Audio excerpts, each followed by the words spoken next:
Are you ready to experience a £1,200 a year fall in your household income by the year 2025?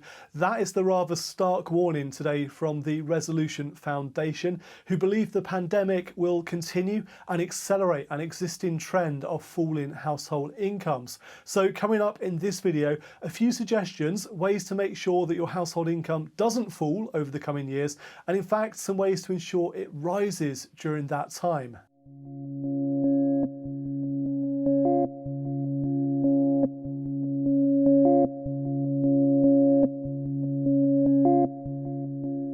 Hi everyone, I'm Martin Bamford, a chartered financial planner at Informed Choice, and in today's video I'm taking a look at some new research that's come from the think tank, the Resolution Foundation. Now this is contained within a new report from the foundation called Here Today, Gone Tomorrow, and the report concludes that the combined effects of weaker pay growth and higher unemployment will serve to prolong Britain's living standard squeeze. And it predicts that average household income by 2025 will fall by £1,200 a year, £100 a month. And of course, this follows Chancellor Rishi Sunak's spending review announced yesterday in the House of Commons, where the independent forecast that unemployment is likely to rise to 2.6 million people by the middle of next year. So we have rising unemployment, we have this squeeze on household incomes, which was in place, by the way, before the pandemic started, but the pandemic does appear to be accelerating that particular trend.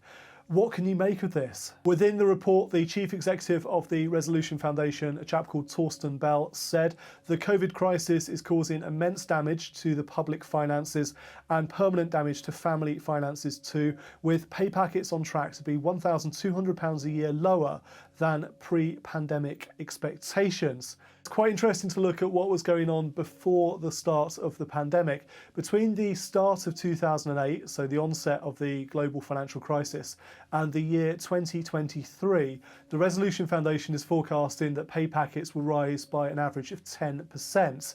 That doesn't sound too bad, but you go back to the previous 15-year period, so 15 years finishing in 2008, and average household wages in that 15-year period rose by 40%. So a quarter of the household wage growth in the second 15-year period finishing in 2023, and the pandemic likely to completely derail that already slowing growth in household finances. And in the more immediate future, next April 2021, the Resolution Foundation is expecting a short-term squeeze on some household finances, and that's because for around 6 million households in the UK, there will be a £1,000 annual reduction in the universal credit payment. So a real and immediate squeeze on many household finances coming as early as next April. They also warned that the majority of this extra government funding, which is being used to address the coronavirus pandemic, will need to be paid back through additional tax revenue. Now, we're not quite at the stage yet where taxes are going to rise, but by all predictions, that's likely to start happening from next year, 2021. So higher taxes will also place a real squeeze on household income. Torsten Bell added, while the priority now is to support the economy, the permanent damage to the public finances will mean taxes will rise in the future. The pandemic is just one of the latest of three once-in-a-lifetime economic shocks that the UK experienced in little over a decade. That's following the financial crisis and Brexit.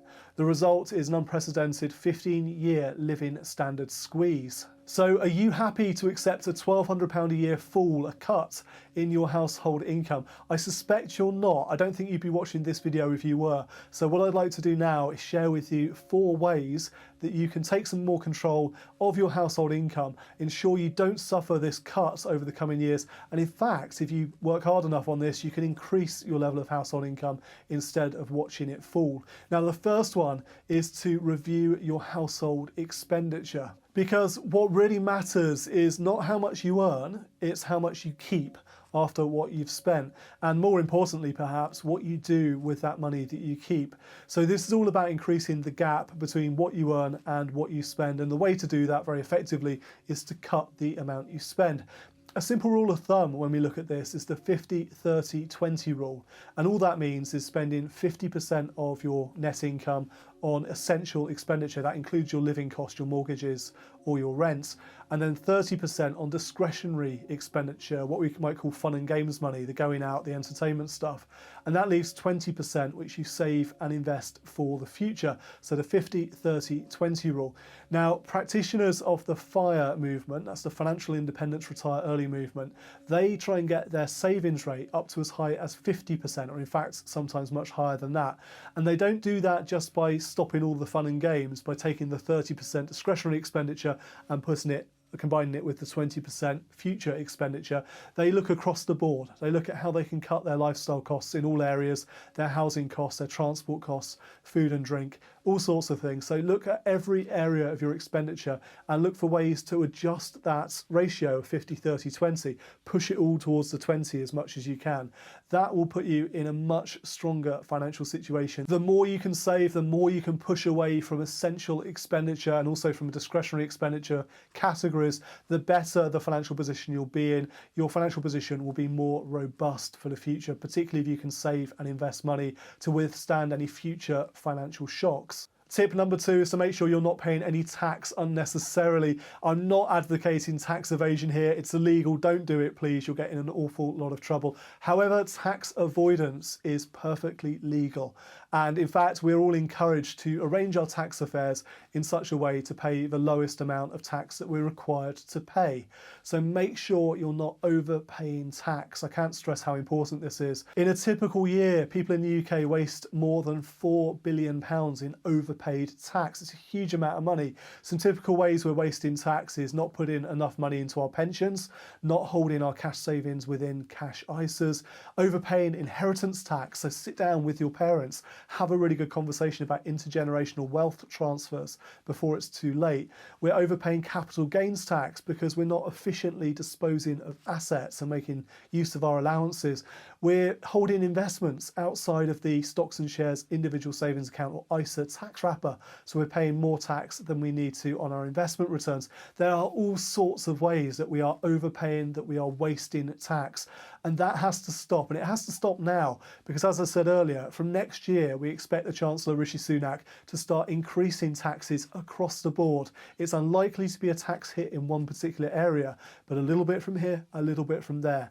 And therefore, if you get your tax affairs in order today, you're not going to be hit as badly when tax rates start going up from next year. Tip number 3 is to start earning more money. And I know that is easier said than done, but whenever we look at this subject of increasing the gap between what we earn and what we spend, making that amount of what we keep bigger, the focus always seems to be on saving money. Why is it never on making money?